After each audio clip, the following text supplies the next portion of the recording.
President Al-Fattah al-Sisi, the highest commander of the armed forces. In the name of Allah. I do not know whether I should read the speech or express rather my feelings today. I would like to say I'm one of the people who have seen all events and developments.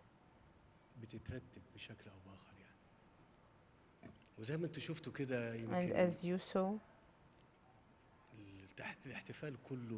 the whole ceremony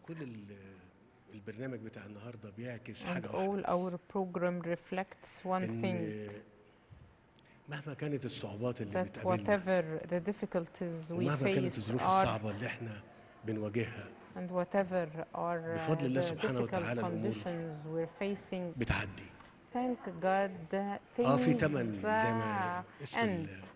Of course, there is a price, as the title is, there was a dear price paid, and there are families, and I always say this and repeat it.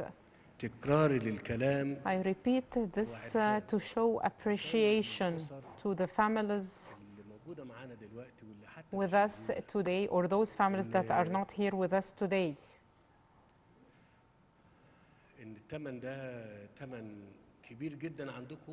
This is a very dear price that you paid. It's both dear for you and us, all of us, all Egyptians who are watching us today on television. They feel the price that was paid for this country to enjoy stability, security, and safety. And the message is not only to good and kind Egyptians, but even to evil ones. When this happened years ago, we used to say that one day this would come to an end. Terrorism can never destroy a country if it is united. Of course, there is a price paid, long time elapses, and there is a cost besides souls. But of course, this will end, and what we have seen every day over 10 years. Let me talk as an eyewitness how this happened. And I will say it for you to know that nothing happens by coincidence. It's a plan and procedures that are made so that in the end we will get into the cycle we got into over the past 10 years. And I'm not telling a story, I'm telling you facts. I was the deputy director of intelligence in 2009. And we were holding meetings to discuss the security in Sinai. And I'm saying this to all Egyptians and also the junior officers and even police officers. I'm not revealing any secrets, but these meetings were held. And then Murad Mouafi was the manager of national intelligence, and Major General Hassan Abdul Rahman was the director of national security, and we were discussing things, and we found that in 7 years there has been a huge infrastructure formed in North Sinai, and this infrastructure was warehouses of ammunition and arms, explosives, as well as a lot of human resources to take control over Sinai. And if you check the social media, I'm talking about 2008 and 2009, you will find that there was films for them making parades and marches. And they were then saying that there is a great problem in Sinai.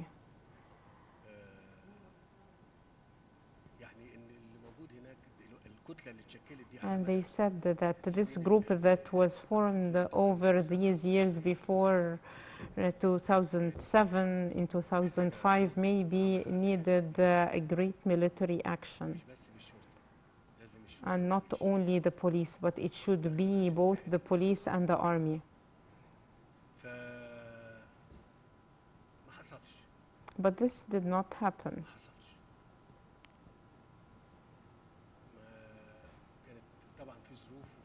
There were agreements and certain conditions, and the police forces there were so limited, and the army were on line A only. And things went on as such. And then the conspiracy with all its dimensions appeared in 2011. When people were occupied by what's going on in the square, they were undermining the presence of the state over there, and they attacked police stations and security directorates. And they established a state, and they formed their judiciary on the 28th of January. As a result of this, things were out of control.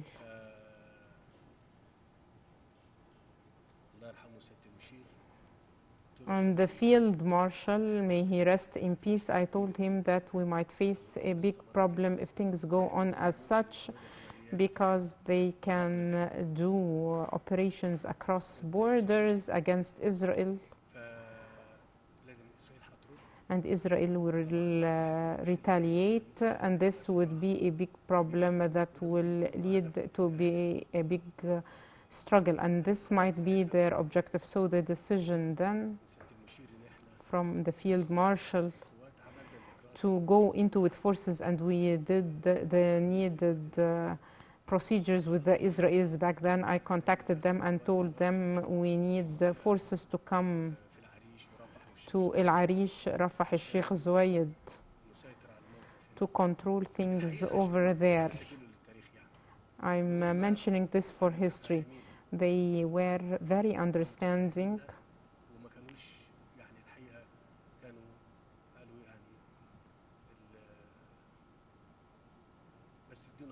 And they said, but tell us how many forces would be there and coordinate with us. And we went on up till now, but maybe the size of the forces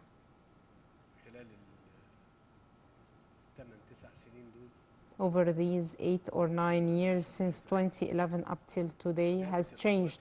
Maybe the forces increased every time to be able to deal with the challenges over there. Why am I telling this story?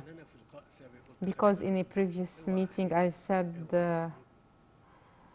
that you should keep your eyes open about everything that's happening in Egypt, and not just that. We need always to be cautious about anything that might harm us outside Egypt. I would like to say to all Egyptians that I had 2 options when I assumed power. Either I worry you and leave things in your hands. And as I said before, we can stop everything and do a media mobilization against the war taking place there. And this was not an easy war. And if we show you the films and not our films, so that you won't say that we are the ones who are doing this. These are the films on the internet. You can see the volume of damage, losses, and destruction, and the dead people. I can make you watch one film.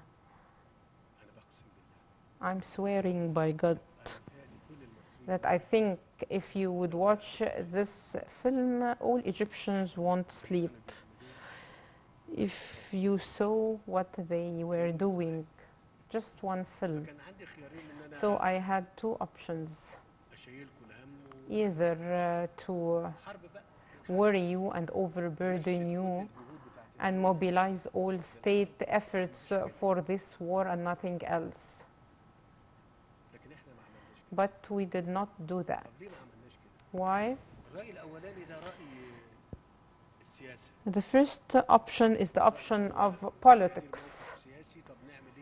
What should we do? We should mobilize public opinion behind the political leadership in confronting terrorism, and this would be the cover for anything until things improve. This is one option. The other option was to move with all our resources and capabilities to end this problem and also construct the state that has been through very difficult conditions with what was happening in 2011, 2012, and 2013. So we selected the second option.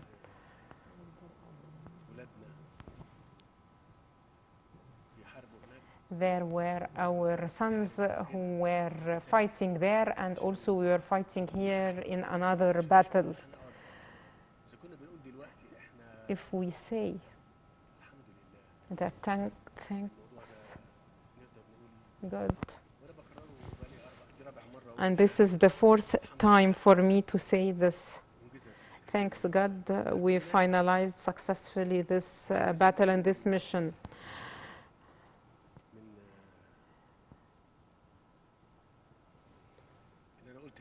After they heard me saying so,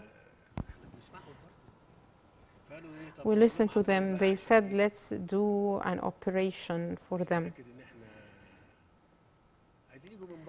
to show that we're still there. They wanted to come from abroad, do an operation to prove that they still exist. That's why we always need to be on alert, and our gun should always be ready.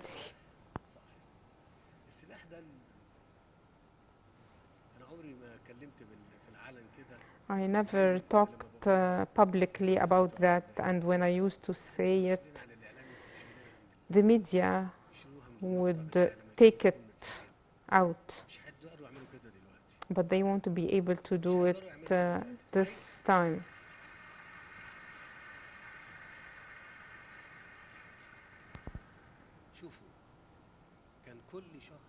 Every month at least, there was 1 billion Egyptian pounds for 90 months. For 90 months at least, or even more. Calculate since 2011 up till now, how many years, how many months, 1 billion pounds per month. Why am I saying this right now on such a day? Because I think that we are all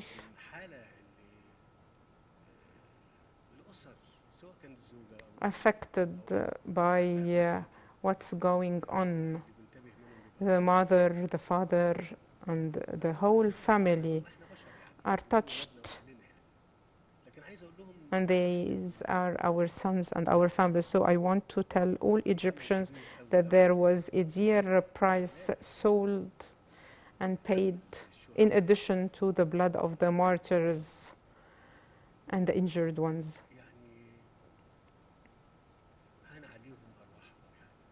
They sacrificed their lives. So when we talk about our life, and it's normal, so I say that there are people who do not sleep. There are people who become martyrs and sacrifice themselves for us to enjoy peace. So it is so important that they would feel and the families would feel that the price that was paid did not go in vain, and our appreciation is great. And I said this before. I said that we want to be stronger. Yes, we need to be stronger because we have a lot of challenges before us. Building a state and restoring its status is not an easy thing. So building a country with 1 million Egyptians and guests in it to restore its position back in education, health is not an easy matter. It needs effort and sacrifices. And the battle started, and many of us used to ask, when would it come to an end? And thanks God, we were able to recognize that it will come to an end. And we won't make only a ceremony, but we'll have also an exhibition for this war. We will show you the things that were left, and they are not few, they are a lot. Many arms, ammunitions, communication devices, all the devices and tools needed for a war. So things there were not that easy. People are used to wars with tanks, planes, like the conventional wars. But this war was even more ferocious because you know your conventional enemy. You can see him and you can face him, but you don't know this enemy. He is hidden amongst us, and he would attack you and flee.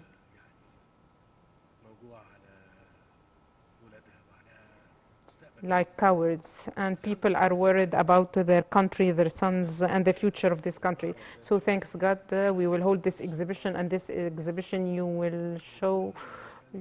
will see the names and the photos of all the criminals who were there. We will show you the names and the photos of all those criminals.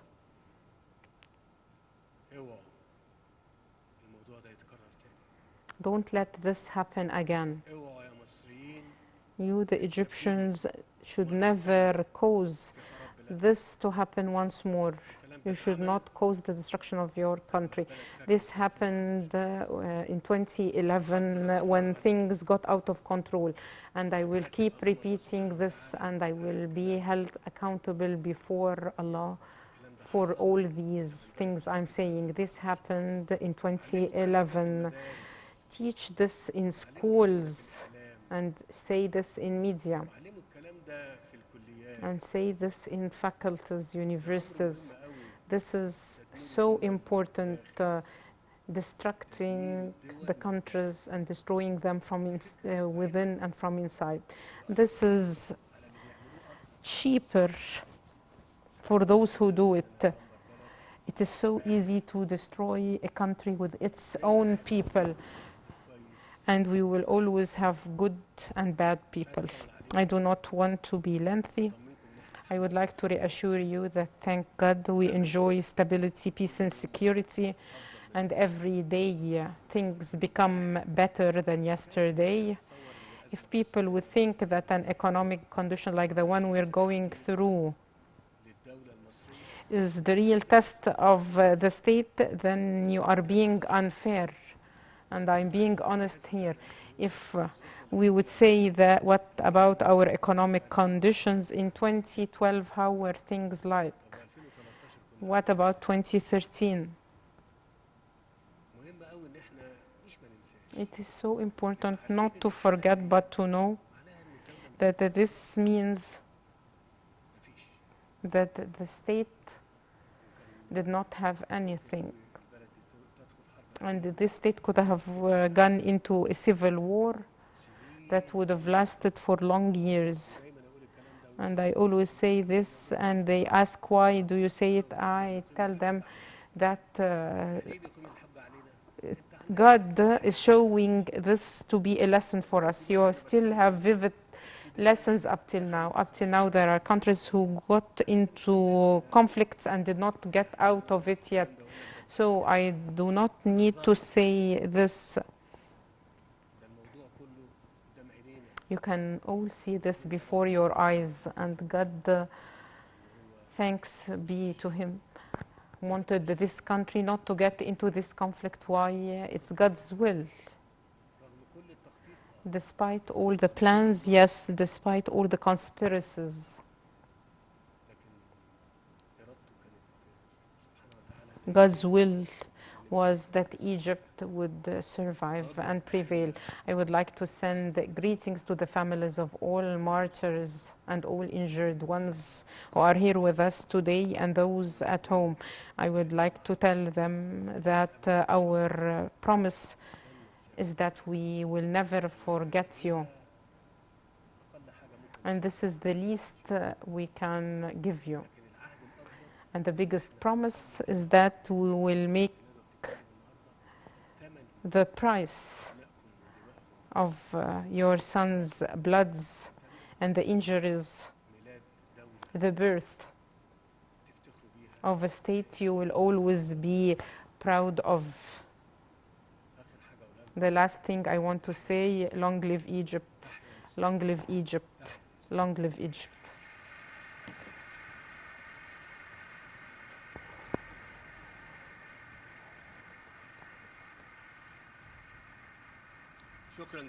Thank you very much, and peace be upon you.